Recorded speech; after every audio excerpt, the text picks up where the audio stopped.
Hey, it's Mark Gordon here, and if you shop at Costco, then you know you need one of these to make a purchase. Yep, it's a Costco membership card. Now, here's what's really interesting about the Costco I shop at, and I don't know if they do this where you shop as well, but prior to the pandemic, I would hand them my membership card and they would scan it, but now they won't touch it for fear that it's covered in COVID, even though it's been in my wallet for the better part of a week or two. I have to hold it up to the plexiglass wall and they'll scan it. Which, if that's something their management wants to have all their employees do for safety, I get it. It doesn't make a lot of sense, but it's their right to do that. But here's where things get a little weird. They won't touch my card, but they'll touch all the merchandise. They'll unload it from the shopping cart, put it on the conveyor belt, scan it, and then place it back in my cart without giving it a second thought. Merchandise that's been on the shelf for who knows how long, looked at, breathed on, touched by who knows how many people, hundreds, perhaps even thousands of people. That they'll touch, but they will not touch my membership card. And that's what makes it a really weird experience for me, and almost a little offensive, if you will, because somehow all that merchandise is safe to touch, but my membership card is not. Now, the big thing about this is that this is not that unusual. There are so many businesses across so many sectors that have these kinds of rules and policies, and they don't just pertain to COVID, they pertain to all kinds of different situations. So for example, you might have heard the story about the guy who gets locked out of his hotel room while he's naked, and he has to work his way through the entire hotel, not wearing much more than the serving container that he got, making it down through the lobby to the front desk where he says, "Hey, how are you? Hi, how are you? I need to pee. Okay, not a problem. What's your room number? 208. Hold on. Okay, go. 208. Do you have any ID? Yeah, I don't have any clothes on. I just need to see a driver's license. Yeah, how can I have a driver's license? I'm naked, man. yes, they ask him for ID. Can you believe it?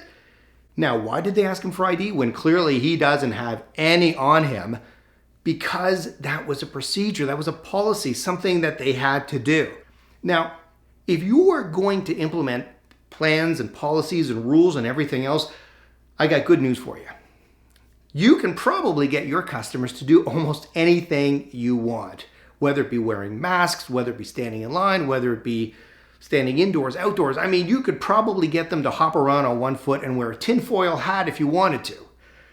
But to do that, you have to present what I like to call rational logic. And that being the idea that everything makes sense. It's done for a reason. It's important to create policies and rules and programs and whatever you want to call them that have some degree of logic and continuity. If you're going to do something, it has to be across the board and it has to be the same and it has to apply to everybody equally. Everybody has to understand what they're getting into when they're doing business with you. Whether it be something as simple as how many documents they need to sign, or whether they need to sign a waiver, or where they stand, or how they walk, or how they communicate, anything at all. If they understand that ahead of time, and they're cool with that, and they go through the process of buying whatever it is you're selling, if it goes according to the way they think it should, because you've told them about that ahead of time, everything will go smoothly. So my advice to you is this. If you want customers to act a certain way or do things a certain way in your business, you have a right to do that. And I don't want to hear it from anybody who's going to tell me about the Constitution or their local rights or their rights to freedom or any of this other stuff, okay? The fact is your business is private property and you can pretty much ask anybody to do anything, and that's it. So don't post comments saying otherwise.